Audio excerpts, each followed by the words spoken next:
Hello and welcome to day 5 of my challenge I set myself back last Tuesday that each day for the next 5 days during my holiday I would read something and learn something and implement it, and I would share what I'd learned with you.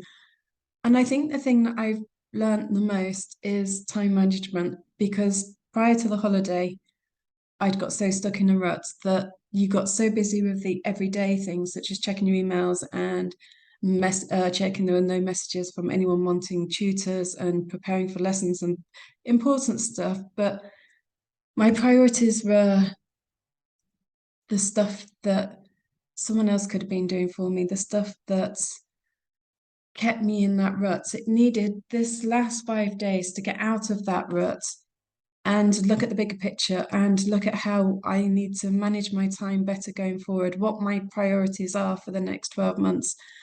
And a couple of weeks ago, actually, yeah, I was on a training challenge thing, and the lady running that said about doing vision boards, and I'd made one a couple of years ago, stuck it on my wall, and it become part of the scenery really. But this last week, I've recreated it, and what she had suggested in her call was that you have one that you stick on the wall, but you also have a second one which you cut up and you keep it in your purse or your wallet or whatever and keep it close to hand, so that as you're getting your debit card or whatever out, it's there as a mental reminder of what your priorities are. And my priorities over the next 18 months are to grow the franchise and to grow the membership group, because both of those two things will help me achieve my big goal. And my big goal is something I'm going to keep to myself for now, but it's something I've had in the back of my mind for a long, long time. Um, but it's looking at the bigger picture. It's coming out of the everyday and looking at the bigger picture. Where do you want to be in 10 years' time, 5 years' time, 3 years' time, this time next year? And what do you need to do to achieve this?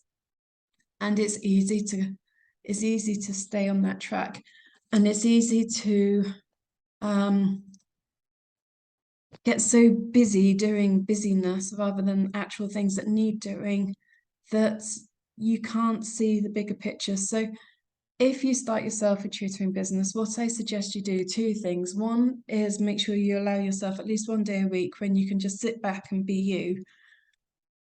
And that's easier said. That sounds quite easy and quite obvious, but it's easier said than done, because your week gets busy, then your Saturday or Sunday or whatever gets busy, and then you get a phone call from a parent saying, "Can you help me? Because my child's really struggling with this." And they tell you about how their child's struggling. You go, "Oh, it's only one. Okay, I can do one. So, okay, I can do it first thing on a Sunday morning before the kids get up. Does 8 o'clock work? Yeah, that's fantastic. Thank you so much. No problem. I'll see you on Sunday at 8." And then a few days later, get another phone call. "Hi, my child's really struggling with whatever.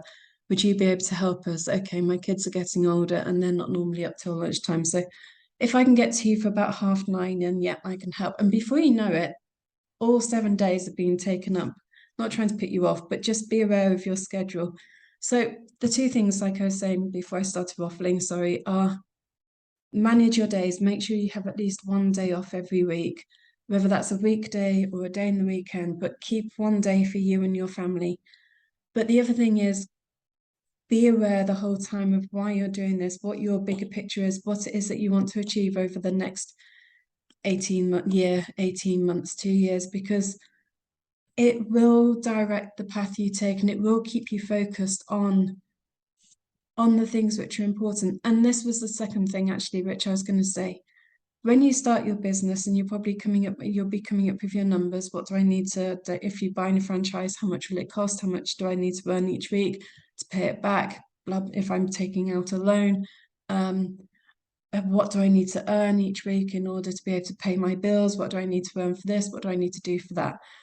Also, put into there money for a weekend break or a week break. It can be a family break or it can be something by yourself. Like, this is the first time I've ever been away by myself, but I said to Jamie earlier, it's been really lovely to do what I've wanted, when I've wanted to do it, if I've wanted to do it.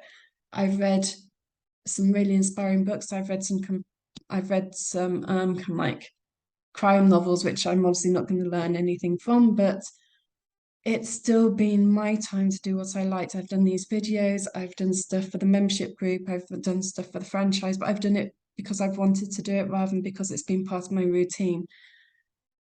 But the thing is, by taking yourself away from your everyday, it gives you the chance to stop and check where it is that you're heading, where it is you want to go. So it doesn't need to be an expensive holiday. It can just be. There was a lady I used to know, and she would just, when she had a deadline to meet or she needed a break from it all, she would just, I don't think she had kids, but she would just book herself a night in a hotel in her local town, and she would just go there and have a night's R&R. And that for her was enough to kind of regenerate, no, not regenerate, revitalize her and get her back into the enthusiasm of it all again, just because she'd had that short break. So when you're doing your budgeting, probably my best advice I can give you is make sure you budget in something for you as well, so that you have the opportunity just to stop and take. I mean, if you come on board as a franchisee, we will have a day together once a year when we can like stop and take track of what it is you want to achieve and what you're going to do to achieve it. But I think for your own self as well, have a break. Doesn't need to be a long one, doesn't need to be an expensive one. Just get out the routine of your normal everyday. That's day 5 done. So thank you for sticking with me over the last 5 days. Hope you enjoyed your extra hours sleep today, and I look forward to speaking to you soon. Take care. Bye.